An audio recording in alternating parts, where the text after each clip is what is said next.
Makanya pendusta agama itu mereka yang mentelantarkan tubuh rohaninya. Mereka yang mentelantarkan si yatim yang ada dalam dirinya.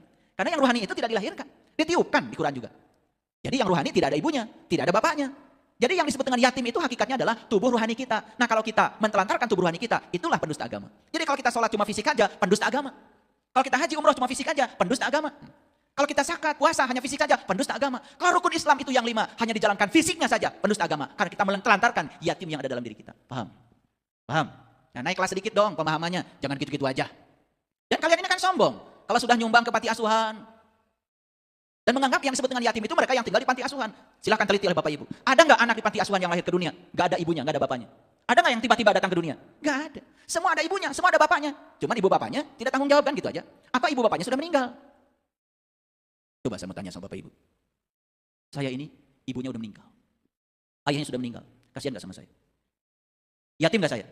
Hah? Sumbang dong. Kan selama ini semua didangkalkan. Ya makanya saya tadi di pembukaan, hati-hati dengan teori konspirasi. Apalagi konspirasi ini berbau agama. Dogma, doktrin yang dibuat oleh kelompok kekuasaan tertentu di dunia ini yang ingin melanggengkan kekuasaannya. Karena dia mendapatkan banyak keuntungan dari teori itu. Ini baru judulnya aja. Nah, kata kemenangan di Quran itu jelas sekali ya. Kemenangan itu ya bahasa Arabnya al-fat.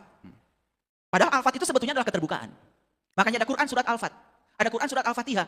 Kalau Al-Fatihah itu kunci pembukanya, al-fat itu kondisi terbuka setelah dibuka oleh kuncinya. Dan siapapun yang sudah terbuka, lama-kelamaan dia akan mencapai satu derajat yang disebut dengan fauzan.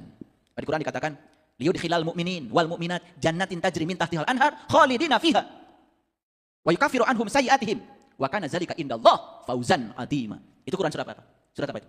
Itu surat Al-Fat. Makanya kalau orang yang sudah terbuka, terbuka segalanya. Terbuka pada pandangan orang, terbuka pada ilmu baru, terbuka pada pikiran-pikiran baru, tidak menutup diri. Maka dia pasti akan memperoleh kemenangan karena keterbukaannya.